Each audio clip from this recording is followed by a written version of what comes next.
Abasov or Ramesh Babu Praggnanandhaa, because I think that everyone knows where we're going to be focused as the hands are shaken. I'm going to give a real quick shout out before we fully focus on the chess moves to remind the fans you can go over to chess.com/events and cast your vote for the result. You should probably do so if you want to have a chance to win some Chessable courses, some Diamond memberships.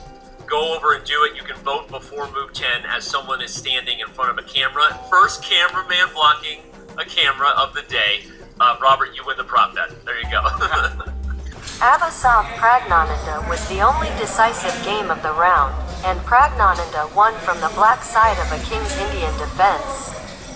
It was a nice example where a queen trade didn't help simplify the position. 33, K1, gave black a powerful breakthrough with 34, B5, and white could not hold together his every single chess event. But look at this. If my eyes do not deceive me, and I have 4 of them, in the top left, we have a Queen's Gambit accepted from Gukesh against Hikaru Nakamura's first move, D4. And then we see in the bottom right, Fabiano Caruana, he also trots out a D4 opening against Jan Nepomniachtchi. So no matter where we look, D4 is on the board. They started with the Queen's Pawn game. I think they're shaking strategy of just getting a position. It doesn't have to be non-theoretical, right? Anybody who expected him to play 1B3 or, 1G3, that would go too far to the other side, Danny. You don't want to get a worse position, but the Queen's Gambit accepted, it's just a position. It's a position where you can outplay your opponent, and for Gukesh, his first move was predictable. He did play D5 against Praggnanandhaa in the second round, but after C4, he played E6. So in Gukesh's laboratory yesterday, the possibility of a Queen's Gambit must have been discussed, and so Gukesh playing a line that has a little bit of a surprise value. Hikaru definitely, as a top priority, had to have prepared for the Queen's Gambit decline. So very interesting meta game taking place in the opening, but in line with something that I expected. Robert, Danya mentioned Gukesh must have had this at least in mind in some way. Is that because he played D takes C4 so quickly? You think that maybe he kind of guessed that Hikaru might go for something like this? I don't think he's surprised, but sorry, my attention is briefly on the top right of our screen. I know we're not going to be looking at Vidit, I didn't want to give it attention. It's like when your kid is tantruming, Robert, you don't give them attention. When a Berlin draw is happening, you don't acknowledge it. Well, the reason I am is because we talk a lot about Hikaru Nakamura and his preparation, and he's played some quick draws, and especially online, and that's about to happen in that top right, so we don't really need to talk about it much more. But for Gukesh, you have to expect the unexpected, and Jan Nepomniachtchi sort of said as much when he faced off against Hikaru Nakamura. And to play the Queen's Gambit accepted, you often are saying, I will accept a position that may be ever so slightly worse, and I'm going to try and hold on. So Gukesh is not just going all out playing for a win because he can ice the tournament. He is trying to play stable chess. And if my memory serves me correctly, the way Ding Liren became world champion by getting second place in the candidates, it was in a Queen's Gambit accepted type of position against Hikaru Nakamura. So, Hikaru has experience with both colors, even if that game did not go his way. Yeah. Well, by the way, I don't know if the game is actually over yet or not, but clearly the players are looking for the arbiter to come over and Danya's favorite game to commentate on. Danya, I've never seen anyone get more excited about a Berlin than you do. I mean, how exciting is that when you see those half numbers appear on the board? I mean, I might be tearing up, Danny. I can't get the words out.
For both players, it was their first ever candidates.